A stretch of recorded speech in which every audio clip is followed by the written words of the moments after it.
Kita bicara masalah hati, yang kita sudah tahu hadis Nabi SAW yang berbunyi, di dalam jasad seseorang manusia ada gumpalan darah. Kalau dia baik, maka akan baik semuanya, dia seperti rajanya. Dan kalau dia buruk, maka akan buruk semuanya. Itulah hati seseorang. Ulama membahas panjang lebar hadis ini, bahwasanya yang dimaksud dengan hadis ini adalah bagaimana hati yang diisi dengan dosa itu akan merusak seluruh anggota badannya. Seluruh anggota badannya.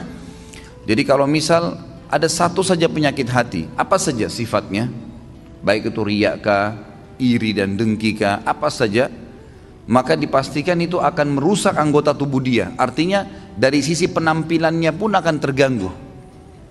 Mukanya, paras wajahnya akan berubah. Orang yang biasa iri dan dengki, wajahnya beda dengan orang yang hatinya nggak ada penyakit iri dan dengki. Beda. Memang ada cahaya-cahaya keimanan di situ di wajahnya. Tentu ini bahasanya besar kalau saya ingin bahas juga hubungkan dengan masalah ibadah. Tapi kita cukupkan dengan masalah penyakit hati yang memang dari penyebab anggota tubuh seseorang selalu terjerumus dalam dosa.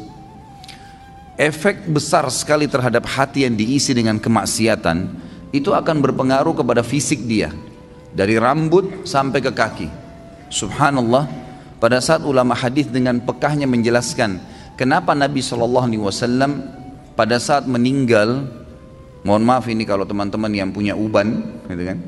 Tapi kita bicara tentang Nabi SAW. Nabi SAW waktu meninggal tidak memiliki uban kecuali 3 lembar. Umurnya 63 tahun. Ini mungkin kalau orang cuma baca sepintas, oh Nabi SAW memang tidak ada ubannya, tidak ada sesuatu yang penting bagi dia kalau dia tidak kaji lebih dalam.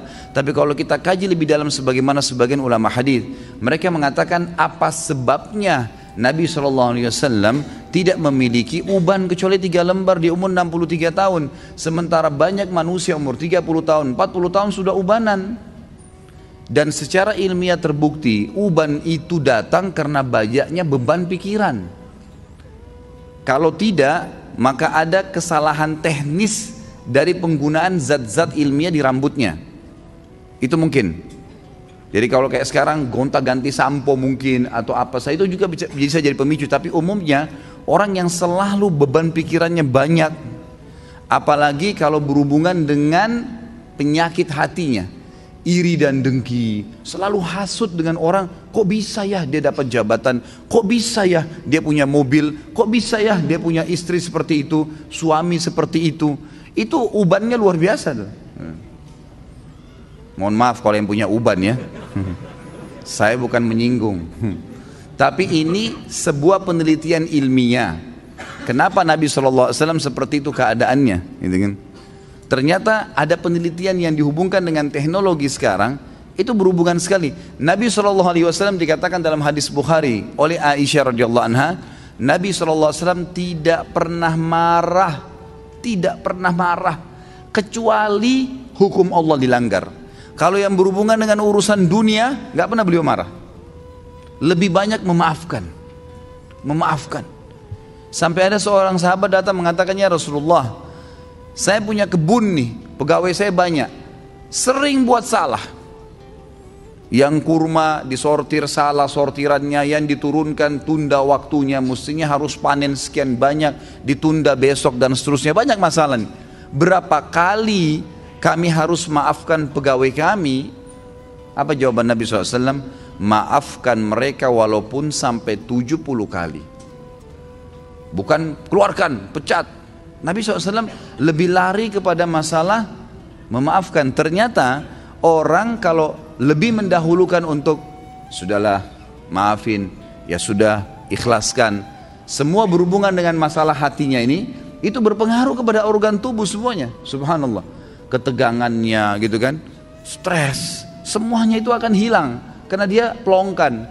Dan saya sudah bilang ikhwah dan akhwat rahiman rahimakumullah, dalam agama kita kalau ada seseorang berbuat jahat dengan kita, jangan balas kejahatan dengan kejahatan. Nggak boleh orang gunjing kita balas dengan gunjing. Dia dosa, kita dosa, dia dihukum, kita dihukum. Sementara saya sudah bahasakan sering di pertemuan kita, dosa itu pasti punya efek jera yang besar. Kalau kita mencuri 1.000.000, hukumannya bukan Allah akan ambil 1.000.000 dari kita, tapi Allah akan buat kita masuk rumah sakit dibiayai 100 juta. Efek jerah dari 1 juta yang dicuri. Sejam berbuat zina, Allah bisa menghukum dia dengan sebulan sakit. Mungkin dia sempat menendang seseorang karena dianggap dia punya power, atau seekor kucing yang jalan di jalanan karena menganggap iseng, kucing itu nggak ada apa-apanya, nggak bisa melawan saya, ditendang. Pastikan efek jerahnya, satu waktu dia jalan dengan sepatu bagus, jalanannya bagus, kakinya keseleo, 2 minggu sakit. Efek jerah dosa itu besar, gitu kan? Jadi jangan sampai kita menganggap orang buat dosa itu oke-oke saja. Atau antum pernah punya peluang berbuat dosa, misal satu waktu pernah peluang bisa berzina nih dengan seorang wanita yang antum sangat kagumi, atau seorang akhwat kita punya peluang berzina dengan seorang ikhwah yang dikenal dengan kagumi, lalu kemudian tidak jadi. Syaitan membisikkan kita, coba dulu saya zina aja ya, yang penting saya sudah zina dengan orang yang saya cintai, yang saya sukai, toh saya juga sekarang bisa taubat. Keliru. Karena taubat itu hanya membersihkan kita dari hukuman hari kiamat, tapi di dunia harus ada pembersihan, tidak bisa tidak. Tidak ada dosa yang tidak punya efek jerah, mesti ada, sekecil apapun. Tentu efek jerahnya itu sesuai dengan kadar perbuatan, tapi lebih berat daripada perbuatan dia. Dosa seperti segelas racun. 1 gelas racun ini sebenarnya secara medis bisa diobati dengan susu, karena susu minuman yang steril, bisa mengobati racun yang masuk dalam tubuh. Tapi pertanyaannya, apakah 1 gelas racun bisa diobati dengan 1 gelas susu? Jawabannya tidak mungkin. Mungkin membutuhkan sampai 1000 gelas susu. Artinya efek jerahnya besar. Efek jerahnya besar. Maka kata kunci dalam hati seseorang. Makanya kata para ulama, bisikan syaitan agar seseorang terjerumus dalam dosa dimulai dalam hatinya. Selalu hati yang terbisik, bukan di kuping kita, bukan di luar, di dalam hati. Tuh lihat tuh begitu tuh coba aja, tuh nggak apa-apa. Dalam hati bisikannya. Dan kalau kita tahan juga dalam hati, maka tidak akan ada masalah. Jadi hati ini memang betul-betul raja nih, kata para ulama. Nabi SAW pernah kedatangan seorang laki-laki dalam hadis Bukhari, ya Rasulullah, wasiatkan saya. Nabi SAW tahu orang ini emosional. Kata Nabi, jangan kamu marah. Marah itu penyakit hati loh ya, di hati. Tapi dia teraplikasikan nanti dengan gerakan tangan, ekspresi wajah, tapi dia dari hati tuh. Nabi SAW ingatkan, jangan kau marah, hatimu tidak boleh. Apalagi ya Rasulullah, jangan kamu marah.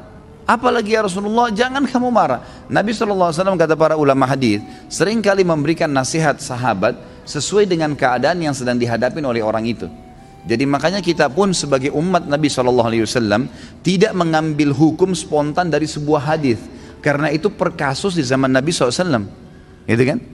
Jadi bisa saja sahabat ini pernah seperti ada sahabat yang datang mengatakan, ya Rasulullah, anak muda nih, dalam hadis Bukhari juga, saya siap tinggalkan semua dosa, semua yang Allah larang saya tinggalkan, semua yang Anda larang saya tinggalkan, kecuali satu, izinkan saya berzina. Ini kasus lain lagi. Kata Nabi SAW, apa kau ridha kalau ibumu dizinai? Dia bilang tidak. Saudarimu? Tidak. Istrimu? Tidak. Tantemu? Tidak. Anakmu? Tidak. Lalu kenapa kau ridha untuk dilakukan pada orang lain? Di sini Nabi SAW mengobati keadaan para sahabat yang sedang bertanya sesuai dengan kasus yang sedang dihadapin, gitu kan? Ini poin lainnya. Kita kembali kepada poin bahasan kita. Bagaimana Nabi SAW tidak tadi sampai beruban, kecuali hanya 3 lembar di umur 63 tahun, karena luar biasa dalam pengontrolan hati beliau. Tidak mudah marah, kecuali hukum Allah. Lebih banyak memaafkan, gitu kan? Dan saya sudah bilang tadi, ikhwan dan akhwat sekalian.